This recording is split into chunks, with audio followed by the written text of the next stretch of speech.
What is going on, everyone? Nate here again, and with E3 continuing to creep its way up on us, and it looking less and less likely that we'll get to see an Elder Scrolls, well, anything from Bethesda save ESO, but that does not count, I thought I might as well throw a list together, compiling a few different medieval-esque RPGs coming out in 2017 that might fill our void. So without further ado, let's do further. First on the list is Mount & Blade 2 Bannerlord. The Mount & Blade series has always been compared heavily to Skyrim in its past, as the original game was one of the biggest medieval sandboxes of its time, and Bannerlord seeks to reassert that title. There are no main quest lines in Mount & Blade games. The narratives are entirely player-driven. In the original one, you could go about from village to village, city to city, earning money by completing various tasks, or even serving as a soldier in an army. And with that money, you could go on to recruit peasants and soldiers to join you personally in your travels. You could also buy equipment for yourself and those followers. You and your band could go about fighting bandits or extorting villages, and as your company grows, if you desire, you'll eventually find yourself at the helm of your own fully fledged army, capable of fighting pitched land battles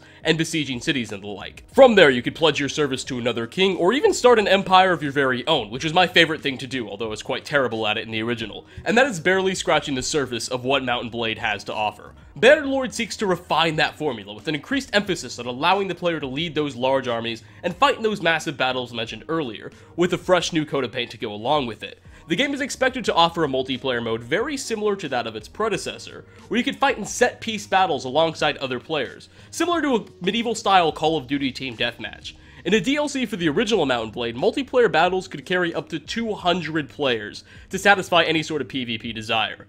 Bannerlord is expected to release in 2017 for the PC, Xbox One, and PlayStation 4, with no exact announced date yet. Taking the number 2 spot, we have Project White, which sends you into the world of Viking Age Scandinavia with a bit of a twist. Rather than playing as a traditional human being, as you might expect, you play as a strange monster-like creature that exists as a part of a dying species that doesn't get along particularly well with the local human beings. The objective of the game is relatively unclear. It appears to be open world, and as you progress through the game, your character grows with it. You start as a small, weak, demonic sort of youth that must avoid humans at all costs, and use speed and maneuverability to your advantage to escape. But with age, you become significantly more powerful as the prey evolves to become the predator. Project White releases at an unannounced date in the second half of 2017. Next on our list, we have a game that has been covered over on this channel before, Kingdom Come: Deliverance. Kingdom Come is set in 15th century medieval Bohemia amidst a period of turmoil and confusion following the death of the king and invasion by hostile Kingdom of Hungary.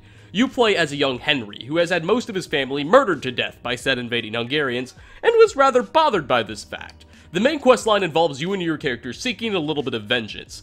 The game has a very unique style of combat and swordplay that encourages and allows for you to dodge, slash, parry, and counter in a way that doesn't seem particularly forced. It does this well, with a star system very similar to For Honor, but with a lot more precision to it. The main questline does actually have a handful of full-fledged battles that you can participate in, based off of real engagements that historically happened. The big thing about Kingdom Come is that while it is an RPG sandbox that does allow you to ignore the main story and just prance around doing side quests and slaughtering civilians, the main questline itself is based off of events that actually happened during a real war that was fought in history. Despite such a setting, the developers have made it very clear that giving the player a choice in how they approach game objectives is crucial to their thinking behind this title. There's very much a conversation tree that allows you to say what you want, and a skill tree that, depending on where you invest your points in, widens your possibilities in how you can tackle this game, already drawing parallels to similar RPG titles.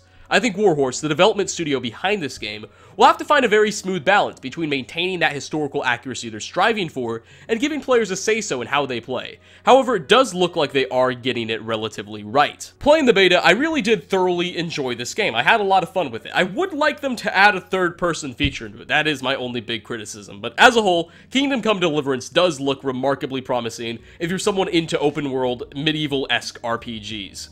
Kingdom Come is set to release sometime in 2017, with no specific date set yet, though developers swear up and down that they will not suffer another delay. Anyway guys, with that concludes our list. I hope you all enjoyed. If you did, a like rating is always very much appreciated. Definitely leave a comment down below as well explaining what you're looking forward to most in 2017.